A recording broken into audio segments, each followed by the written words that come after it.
Welcome to the EQ Podcast.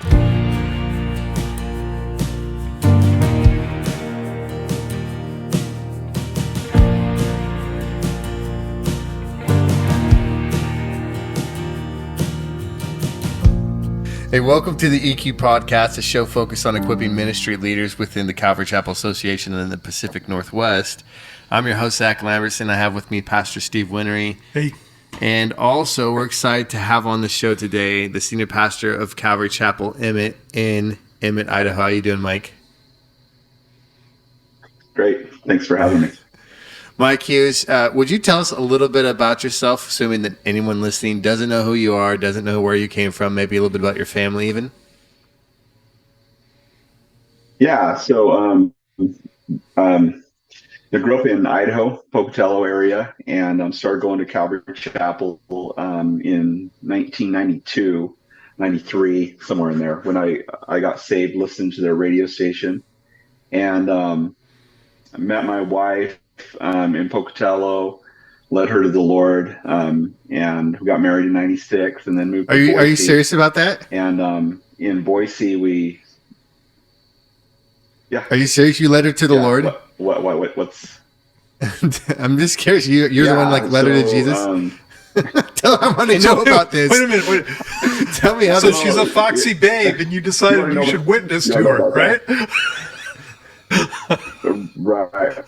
Yeah. So she was Mormon, and that was wow. That wasn't going to work for me. I was a brand new Christian, and we were I was going to church there in Pocatello, and I was on fire for the Lord, and I had met her before I got saved, and then we reconnected after I got saved, and that's when I found out she was Mormon, and I took her just on a kind of a group date with some other folks, and afterwards she told me, I'm a Mormon and I love the Mormon church and it's so wonderful. And I thought, man, she's lost. There's no hope for her, And so I didn't talk to her for like 8 months. And then I saw her in Denny's and I was thinking, man, maybe I should go talk to her. So I went over there and I thought, I'll either, I'll tell her about the Lord and either she'll hate me and not want to see me anymore, which would be, better than put myself in temptation, or she'll get saved. So I had just gone through, in youth group, Ray Comfort's 10 Canons. I don't know if you guys remember that. It was before his Hell's Best Kept Secret. But I just took her through the law and showed her that she was a sinner. And she had been kind of seeking already. It just opened the door, cracked the door wide open. And then she left, I gave me this big hug and she's like, I finally get it and everything. And then she left Denny's and I was like, oh no, I forgot to get her phone number. I don't even know how to get a hold of her. I don't know where she's living. I don't know anything. And so for 2 weeks I was stressed out. Like, how do I get a hold of this girl? Cause she's out there, and I didn't pray with her to receive Christ or anything yet. And so I was working at Calvary Chapel radio station at the time. And I was, going on between every song, trying to hopefully somebody be listening and she'll find out, and call. But she didn't. And this gal, Brandy, came in afterwards and she said, you should dedicate a song to her. And I was like, she's not listening. She's like, well, just do it. And so I was like, okay. So I don't know what I was thinking, but I just looked at the CDs and there was a song called Time for a Change. And that just sounded right. Like I didn't even know this song. I queued it up and I cue the mic and I say, this is going out to Shannon for Mike. And I hit play and it's this love song. And I'm like, no, it's all my friends listen, everybody. And I was like, oh no. And I'm like, I'm so glad she's not listening, and then the phone rang and I pick up the phone and she says, this Mike from Denny's. And I was like, yeah, is this Shannon? She says, yeah. I said, I played the wrong song. I'm sorry. She's like, no. So you don't understand. She said, I was sitting there with my Book of Mormon and my Bible, and I was just praying, God, I just want to know the truth. Just show me what's true. And she said, I just felt like I was supposed to turn the radio on. She says, I don't even know how I got on the station. And there I was, like right then. It was just like God, showing her, and so we got kid, and I went over where she was doing nannying for this lady, and so she'd take the kids to the park, and we'd sit at the picnic bench and talk, and she had all these questions, and she was really wrestling, and so I just answered her questions, and then eventually I said, it's time to make a decision. Do you want to receive Christ? And she said, yeah. So we knelt down and prayed, and she received Jesus, and so. Dude, that was kind of awesome. cool. And but I was actually dating another girl at the time, and that was kind of it was tenuous. So I didn't really know how that was going to go, and so I was clear with her, hey, I'm not really looking for a relationship, and I didn't want to jump right into a relationship anyway with somebody who just got saved. So anyway, a couple months went by. The thing with the other girl didn't work out, and we started dating, and then dated for 2 years, and then got married, and then moved to Boise. And so, yeah. That's great, dude. That's I've awesome. never heard that story. I'm so glad I interrupted you. Mike, would you tell us a little bit about, you've been in Emmett for a while now. Would you tell us how you got there? Yeah. Maybe, the calling that I know that led you to be into ministry, and then also to get out to Emmett, and maybe even explain to the listeners where Emmett is. Yeah. Okay. So the calling, came when I first got saved. Before I met my wife, my parents were song evangelists for the Nazarene Church, and so I was partier. I was recreational drugs, girls, the whole thing. Just kind of living life, and I was actually kind of, I guess, afraid of the dark. I'd see these demonic faces coming at me at night. And so I would drink NyQuil or, a shot of whiskey or something before I went to bed. And I was just a teenager, 17, 18 years old. And a friend of mine told me that there was a Calvary Chapel radio station. And so I started turning that on at night to kind of chase away the demons, as I went to bed. And a guy came on and said, it doesn't matter who you are, where you've been, what you've done, Jesus can forgive all your sins. And I thought to myself, I grew up going to church when I was a kid before my parents were divorced. And I thought, man, I've been to church, I know better. God could never forgive me. And so when I heard that, I was like, you know what, that's true. I want that. And so I got on my knees and prayed and received Christ. Well, then I was like, I got to get out of Pocatello. I got to get away from my friends and the influences. And so I ended up traveling with my dad, who is a song evangelist, and we traveled down into Mexico and over to Pennsylvania and Washington, D.C. and all these different places. And while I was on that trip, I just saw God do miracles. I mean, it was just the provision, and it was the Nazarene Church, so it wasn't like Pentecostal or anything, but it was during that trip. I was in New Jersey in my Aunt Franny's studio, and I received a baptism of the Holy Spirit. And I didn't even know what that was. Like, it wasn't until years later going to Calvary Pocatello that I actually realized that, I was baptized in the Holy Spirit. But it was during that the Lord told me very clearly, you're going to be a pastor. And I was dyslexic, I am dyslexic. I was, nervous, like introverted, couldn't stand in front of people. There's no way. And so I just told God, okay, well, that's fine. That's your problem. You're going to have to do that. There's no way I can do that. So I knew that was my calling, but I also knew God had to do something to equip me for that. And so when we went to Calvary Boise, I asked Bob, the pastor there, I said, hey, do you recommend Bible college? I feel like God's called me to ministry.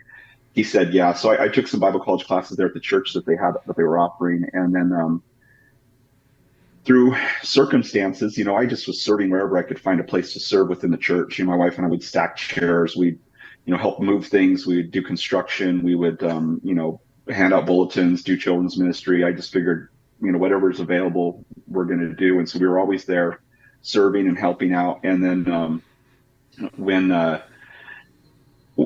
somebody asked us to do children's ministry, we were the assistant coordinators to second service. And I think by 3 months later, we were running the entire children's ministry. Mm-hmm. And at that time, Pastor Bob was getting tired of doing his fruitful ministry class for a bunch of people who weren't doing ministry. And so he told Dan Davis, his assistant pastor, he says, I want you to find the people in this church that are actually doing ministry, and we're going to do an intern program. So they started this intern program, and he asked us to be a part of it. And so it's kind of a brand new thing. And so we interned for a year, and we had some friends that moved out to Emmett, which is just north of Boise, about 25 miles as the crow flies, about a 30-40 minute drive from Boise. And we had some friends moved out here. The guy took a job as a police officer, and they came over one night for dinner, and he said, "Hey, you guys should plant a church in Emmett. There's no Calvary Chapel there." And I said, are there people in Emmett? Like, it's just a tiny town, isn't it? Is it really worth it? And my wife's like, we should pray about it. And he's like, oh yeah, it's about 8,000 people. And at that time, I think it was about 8,000. And I was like, okay, well, we'll pray about it. And so we prayed about it. Reluctantly, I prayed about it.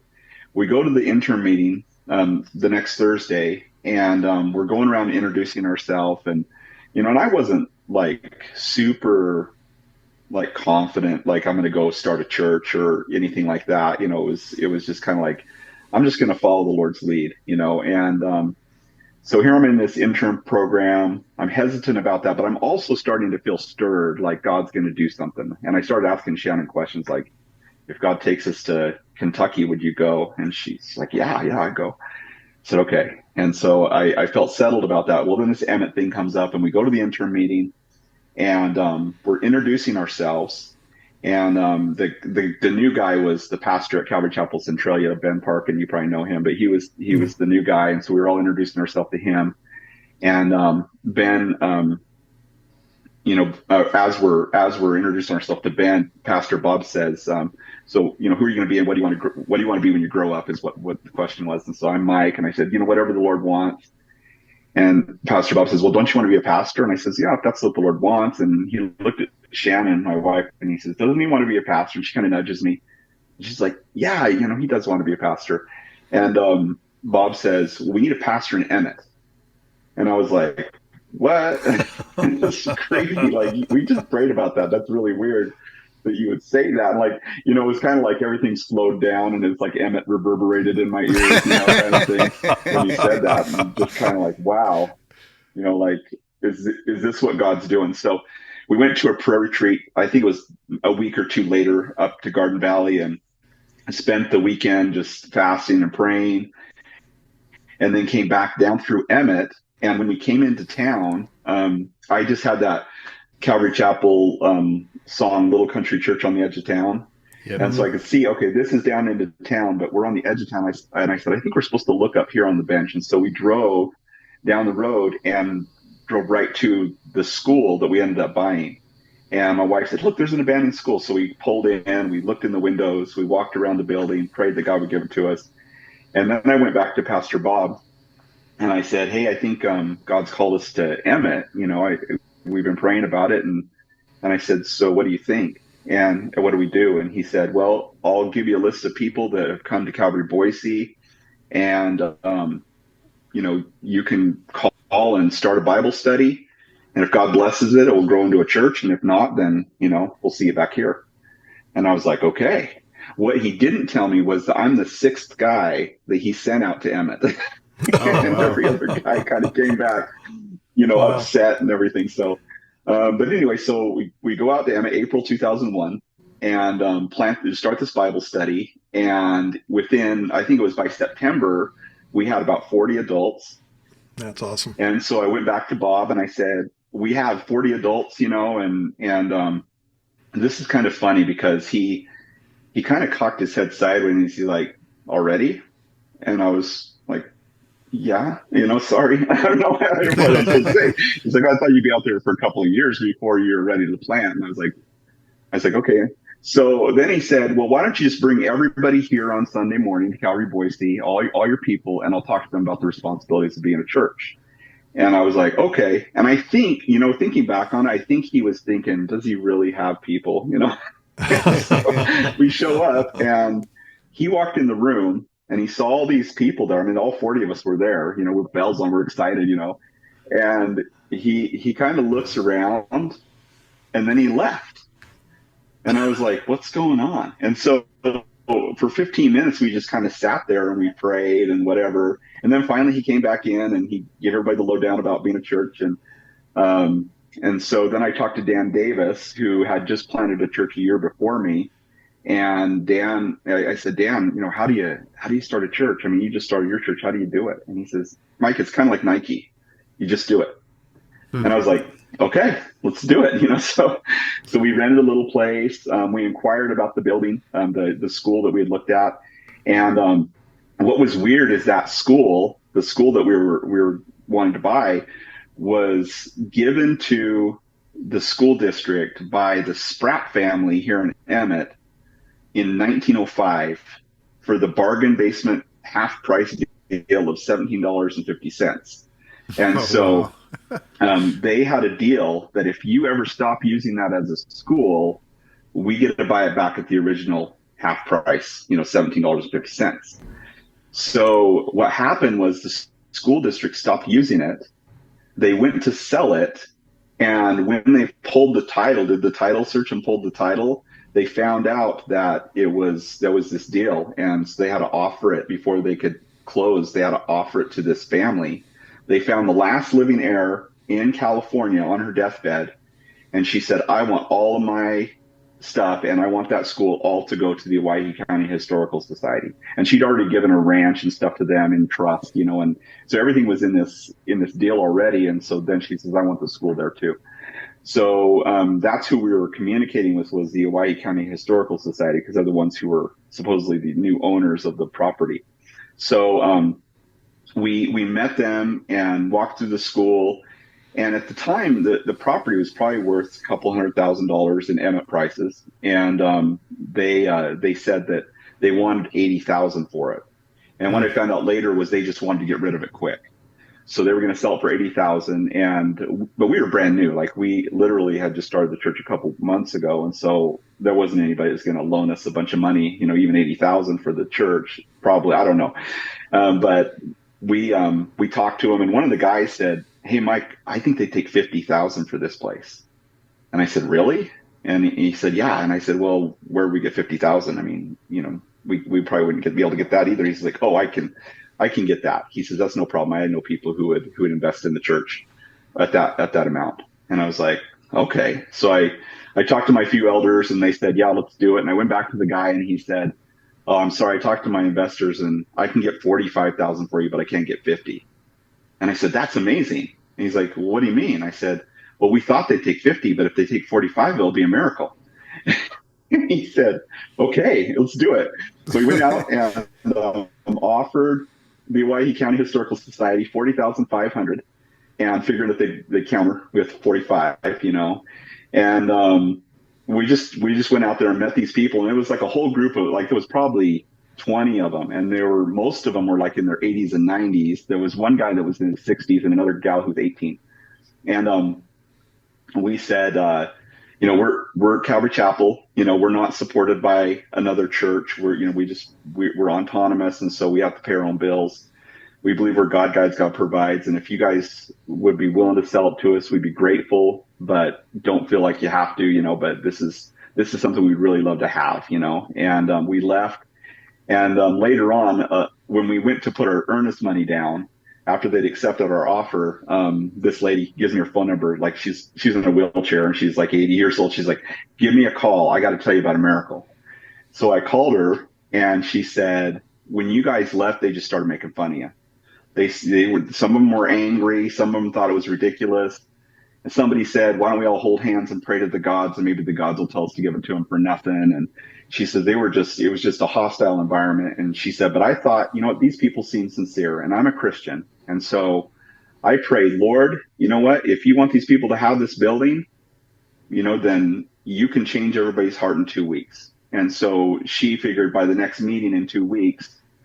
So she said, why don't we just come back in 2 weeks and decide this? And they said, no, we're making a decision tonight.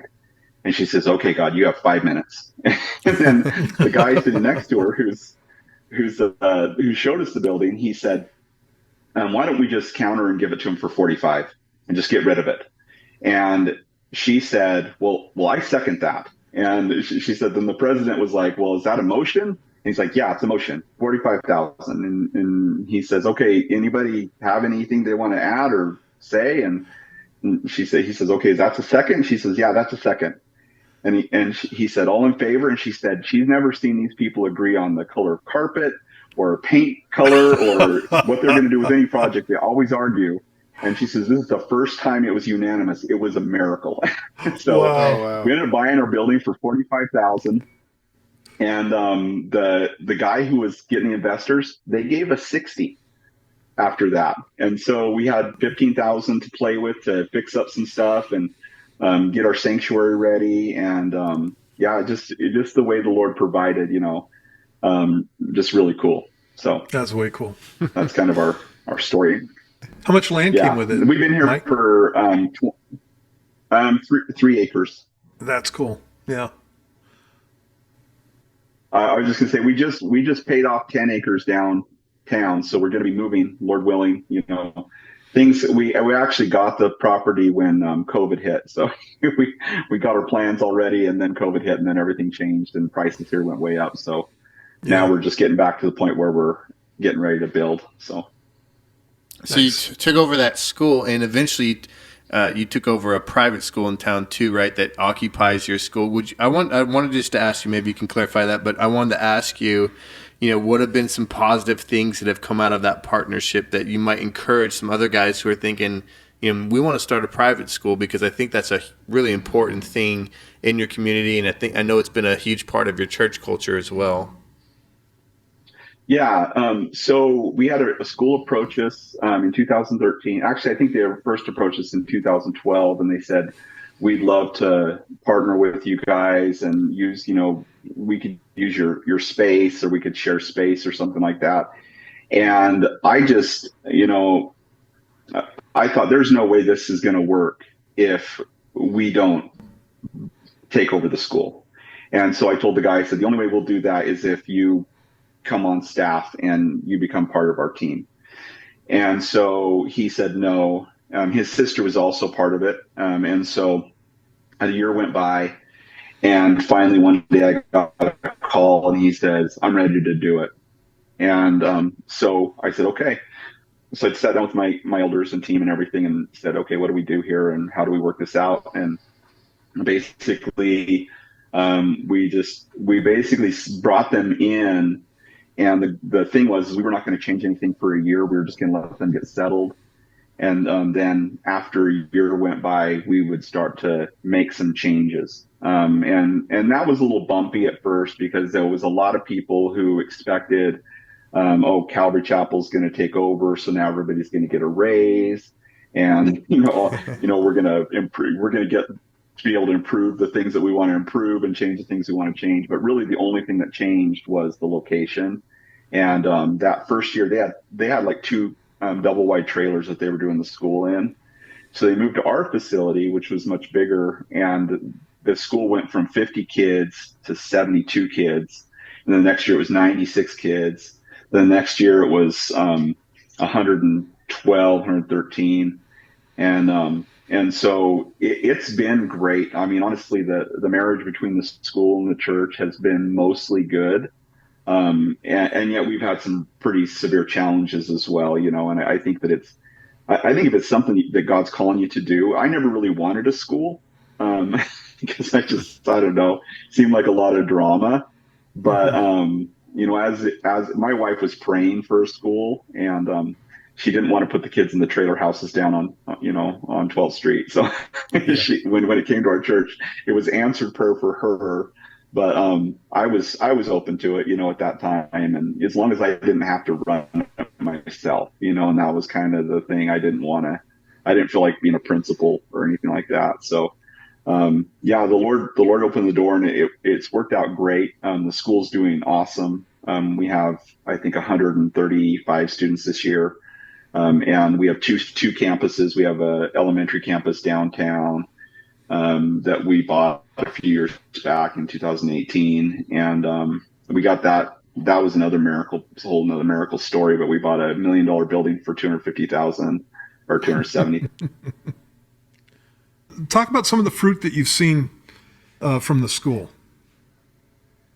It's been I think a couple different things. We've seen a lot of people who were part of the school that were not really connected to a church get connected to church fellowship, and a lot of people get saved through that. I think as far as the church, when we brought the school to the church exploded in, I don't know, the church exploded in growth as well as the school. And I think that, having the partnership just kind of added credibility to both ministries a little bit. But, we've seen a lot of students come to the school and, get on fire for the Lord. We've seen a lot of people, families, come to the church from the school and get on fire for the Lord. I think that the denomination that the school was previously associated with, they weren't part of a church. They were independent, but the denomination they were a part of didn't really give people solid foundation, and so a lot of people were going to that church. And once it came here and people started getting into the Bible and learning the Word of God verse by verse, it really changed their perspective. And some of them got saved, some of them just got on fire for the Lord. So it's been really good for that. And even in the school, our goal is to prepare leaders for the future. That's kind of the vision of the school. And so we've seen a lot of most of our graduates go off to secondary education. And the biggest complaint I get is, this is the funny thing, I have these students that leave and they say, we can't find a good church, where we're going to school, which is good. They'll say, oh, the sermons are too short, or something like that, which is kind of funny, but it's good. It makes me happy that they're actually conscientious about finding a good church and getting plugged in somewhere where they can fellowship. So I've had a couple students say stuff like that. Did your school grow after COVID?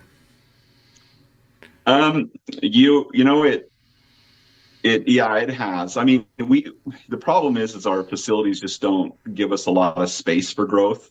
Yeah. And so that's been a challenge for us. This year it's the largest it's ever been, in the 130s.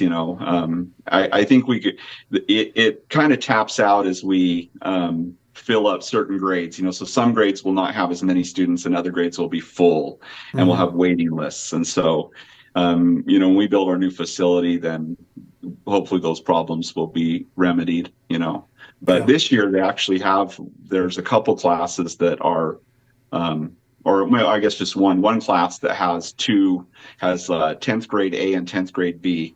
So they have two classes for 10th grade, which is kind of cool.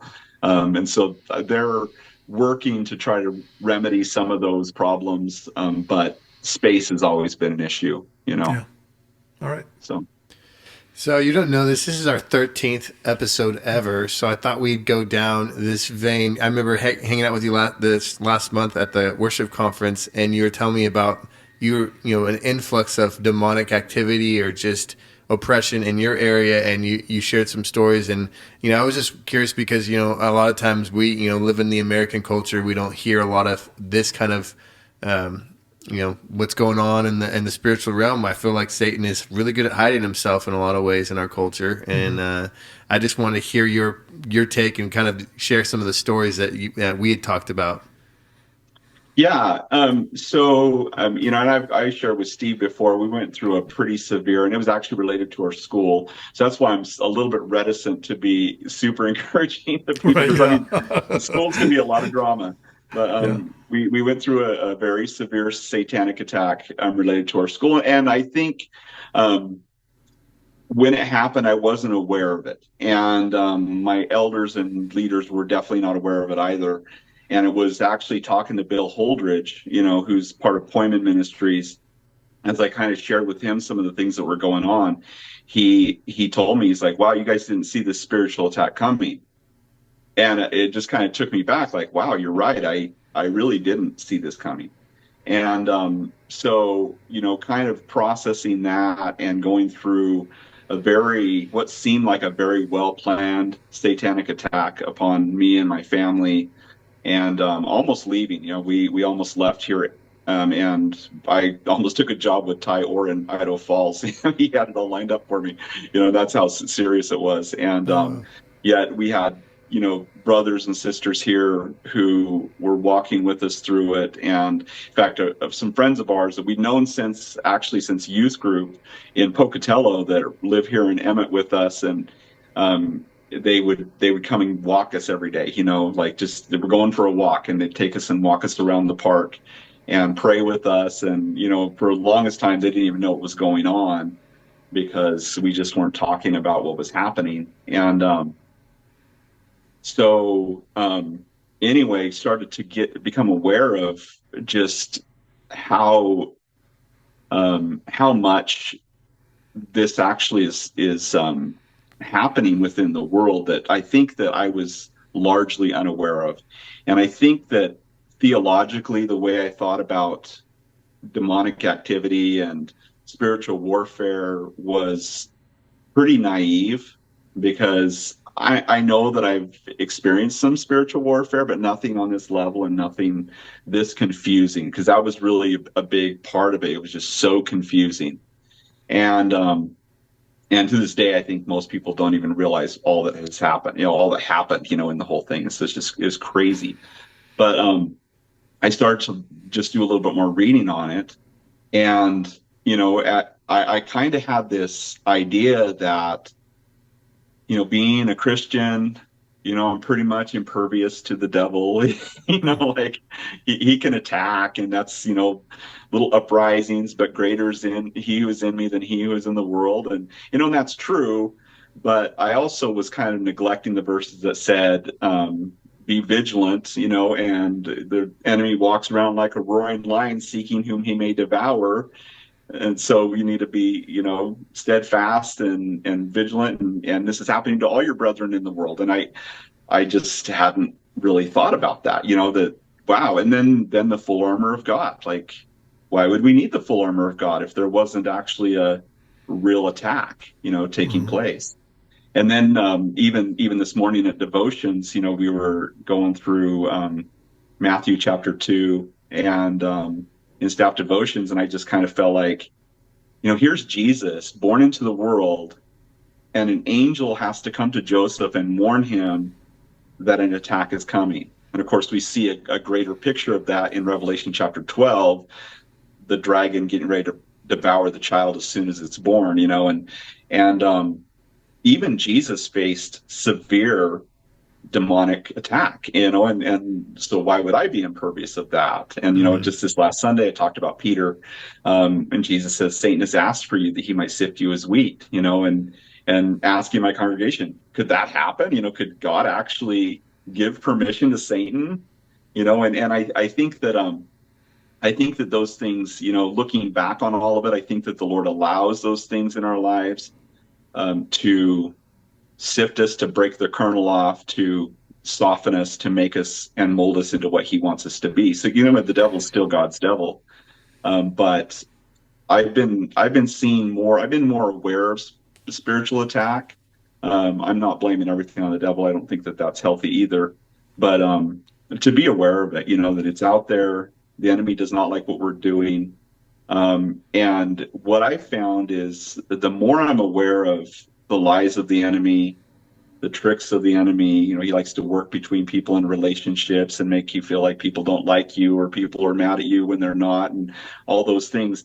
But to be aware of that kind of helps you to not be ignorant concerning the wiles of the devil, and to realize that we're in a battle like this. We're not here because life's supposed to be easy or, we're living for this world. I mean, we're going to be here for a second compared to eternity, and then we're going to rule and reign with Christ for 1,000 years, and we're going to have a new heaven and a new earth, and that's what we're living for, not for this time here. But while we're here, we live in a world that's still under the sway of the wicked one. And so I think for me, it's been a real eye opener in the last 3 years, really, because I think COVID was huge. But a real eye opener on how the enemy gets in and how he attacks people, and how to be wise to that, and how to, put the full armor of God on, which is really just keeping my focus on Jesus and staying in His Word and being strong in the Lord, and just being aware that I'm being lied to, in my thoughts and in my um, experience with other people. People they're not always discerning when it comes to the fact that they're being attacked, and so to just be wise to that, and to help people through that. You mentioned, a lot of this became real obvious to you when you had, that season of trial where the church was, splintering. I don't know if it was split, but, definitely the Lord enemy was attacking you. I was going to ask, what encouragement would you give to a pastor who's in a similar situation? Not exactly like yours, obviously, but, where there's stuff happening and people are, casting blame, or there's dissension, and there's that, like you said, that temptation to want to flee and kind of get out of the area. What encouragement would you give to them? My encouragement is, do what the Lord tells you to do, and don't do what the Lord doesn't tell you to do. Don't forget in the dark what you know in the light. I think Satan's first lie that he always tells us is that God is upset with you, God hates you. We have these questions about our salvation. Of course, we got to keep our head in our salvation. And two things with that: when it comes to the helmet of salvation, we got to remember that we're saved, and that He's never going to leave us or forsake us. And the second thing we need to remember is, I got to act like a saved person. I got to keep my head in my salvation. And so when it comes to receiving attack, don't repay evil for evil. And that's what the word clearly tells us, Romans 12.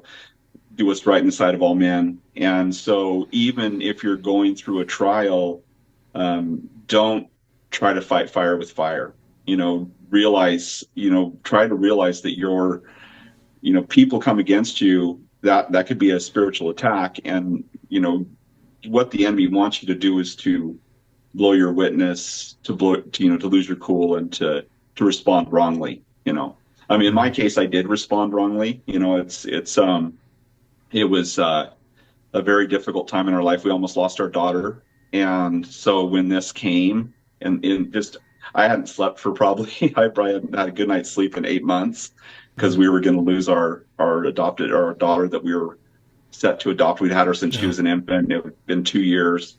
And we found out 8 months prior to that we were going to lose her. So I'd gone for a long time with no sleep, all night long. And so when this came, I was at my weakest point. Like, I was just ready to crumble. And so I kind of lashed out at the beginning. And it was a very brief lash out, but it did it lost a lot of trust with some of my leaders.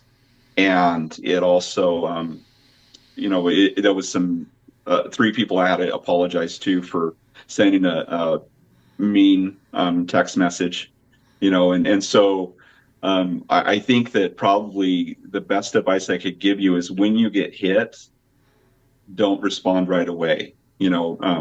Pray and seek the Lord's face. Pray, seek counsel, and don't let your emotions, lead you in those things, because that can do a lot of damage really quick. Yeah, it's amazing how the devil doesn't fight fair, huh? Right. Absolutely. Yeah. Wait till you have some earth-shattering event taking place in your life, and then has people rise up against you. Yeah. And he'll always hit you where it hurts the worst, and set you off guard. But I will say that there was a lot of things in my heart and in my life that I needed to deal with anyway. I think the Lord allows these things for a purpose. They're not just random, and there is nothing like a satanic attack that will weed out stupid things in your life. Yeah. One of the things I've noticed about stuff that's happened in my life, most pastors have something like that that's gone on, is I was pretty aware, as far as spiritual attack and that kind of thing coming Sure. from the outside, and even sometimes from the inside. But there were some people that were close to me, and that's where Satan, he just got them, man. And I was blindsided, never saw it coming, and just amazing. And so, yeah, the things that you're talking about, absolutely true. I really like what you said about you don't need to respond immediately to what people are saying. That needs to be the subject of prayer and going before the Lord and asking Him how to respond. And you quoted from Romans chapter 12, and in the passage there it says, "Vengeance is mine; I will repay," says the Lord. Right. And you can put the emphasis in a couple of different places. Vengeance is mine; I will repay. And I think that a lot of times, guys who are going through it hard and heavy, they don't see any out. They don't see any result that's going to be good. They don't see the Lord's hand in it. And that's classic. You see this in the Psalms when David is talking. Where are you, Lord? Yeah. What are you doing? Why am I here? What have I done? And that whole kind of thing. But the promise is that God takes care of these things. Yeah. Yeah. Awesome. I love it. Thank you so much. I got just a few more questions. We call this the lightning round. So you're just going to answer real quickly. Number one is, who's your go-to pastor, dead or alive, to listen to? Damien Kyle. Love it. What's a recent good read, a book you've read that you would suggest to other pastors to listen or read as well? Lightning round, man. Shouldn't go so fast. Actually, we just read this for the book of the month at our church, and it was C.S. Lewis's Mere Christianity. I've read it before, but man, it was like reading it for the first time again. It's such a good book. Yeah. Mere Christianity. All right, last one, and this would be in general, what would be one piece of advice that you want to give to someone who's in full-time ministry, that you just encourage someone, or someone who's looking to go into full-time ministry? Stay as close to Jesus as you can. Keep short accounts. Don't allow sin or just bad habits even to permeate your life. But keep short accounts with the Lord and stay close to Jesus. That's the number one thing. Awesome. Mike, thanks so much for taking time out of your day and hanging out with us. I appreciate you, man. I appreciate your ministry there in Emmett, and say hi to Lyle for me. I will. Say hi to your team for me. Love you guys. We'll do it. Thanks, Mike. Yeah, love you too, man. God bless you. Yeah, God bless. The EQ Podcast is here as a resource for our listeners. Check us out at eqministry.com. On our website, you'll find a variety of helpful tools, including past ministry conferences and a contact form to seek out help or counsel from seasoned Calvary pastors who want to encourage you in your serving or answer your ministry-related questions. Until next time, God bless.